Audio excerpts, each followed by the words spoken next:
Reports say the attack targeted Russia's northwestern port of Primorsk, setting fire to a vessel and a pumping station. Our top focus on WION right now. A Ukrainian drone offensive against energy sites and facilities in Russia has set off a fresh wave of counter-strikes. The Primorsk port is the largest Russian oil loading port on the Baltic Sea. Russia's military said its air defense systems intercepted and destroyed. What happens when a convoy packed with ammunition and fuel becomes the centerpiece of an invisible trap? On Route P-66 near Starobilsk, Ukrainian drones, robots, and electronic jammers built an unseen cage around Russian supply trucks before springing the strike. The convoy wasn't simply ambushed. Firefighters battling flames and removing a body from the rubble of a damaged building. Local officials reported that one non-residential building and several civilian vehicles caught fire in the 221 Ukrainian drones, including 9 over the Moscow region. Russia also hit back at Ukraine and carried out drone strikes in the Ukrainian city of Sumy.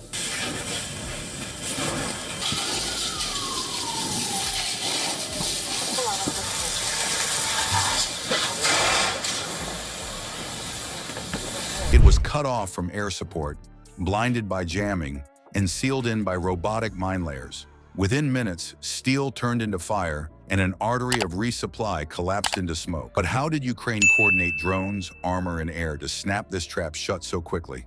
Before we move on, I'd like to ask you a small favor. If you appreciate this content, please take a second to like this video and subscribe to the channel. Over 98% of you watch the videos without subscribing. It costs you nothing, but it makes a huge difference to us. So did you click the subscribe button? Great, thank you so much. Now back to the video. Ordinary Russians are now feeling the heat as Ukrainian strikes push pump prices higher. Kyiv maintains that the strikes on energy sites are meant to disrupt Russia's war machinery. Now, since early August, Ukraine has intensified attacks on Russian energy infrastructure, including oil refineries and pipelines. If they wanted to, they would have protected them. It used the oil refineries from drone attacks. We have the means to protect them. This is just a formal pretext to lead people to a point where they can sell us gasoline at a higher price. On Route P-66, steel-tracked vehicles, heavy haulers stacked with artillery shells, and convoys of fuel tankers pushed forward in a column stretching for kilometers. The books in Moscow listed the cargo at a value exceeding $1 billion.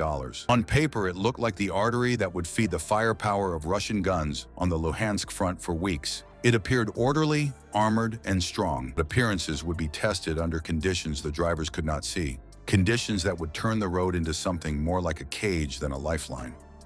The line of trucks carried the most vital supplies: tubes, shells, rockets, and the diesel needed to keep armored battalions moving. Last month, Ukraine claimed it struck the Zirzan refinery over 800 kilometers from the border. The refinery is considered as state oil giant Rosneft's most significant facility.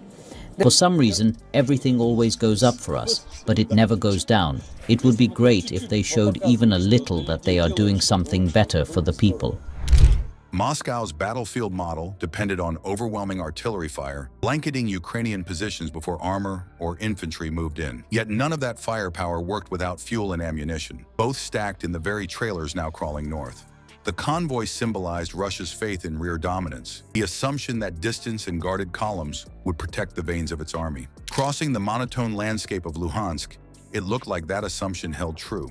Above, attack helicopters shifted between patrol routes, creating the image of an aerial umbrella ready to swat away incoming threats. On the ground, armored fighting vehicles prowled at the front and rear, turret gunners alert. Radio chatter ran steady, alternating between convoy updates and static-filled warnings from forward observers. For any ground-based ambush, the mix of vehicles and air support promised quick retribution. From a traditional standpoint, it resembled a supply line immune to pressure. The men on board were confident. Diesel fumes rose into the sky, and the engines drummed with mechanical certainty. While the convoy pushed forward, Ukrainian reconnaissance drones scouted well beyond visible range. Operating from miles away, pilots tracked the convoy's progress with passive infrared cameras. The trucks themselves radiated heat, engines glowing against the cold terrain. Individual signatures were logged, the differences between warm cabin interiors, stacked shells, and fuel tankers standing out as brighter rectangles. Without firing, without broadcasting radar, the drones pieced together an invisible map.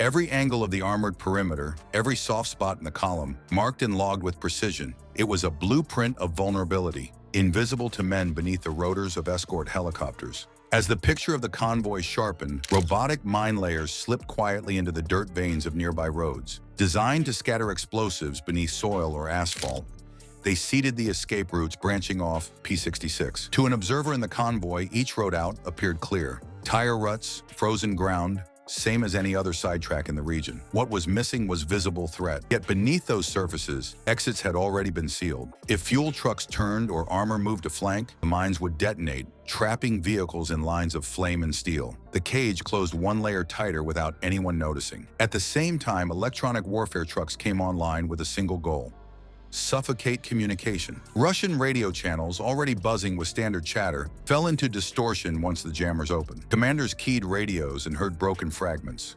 Requests for updates turned into unanswered gaps. By the time backup was needed, those channels were drowned in static. It meant eyes could see, but words could not leave the cage. Isolation followed within seconds. Now the contrast sharpened. Massive resources shielded the convoy from ambushes with rifles and missiles, but none of it covered invisible attacks. Armor plates couldn't stop infrared cameras.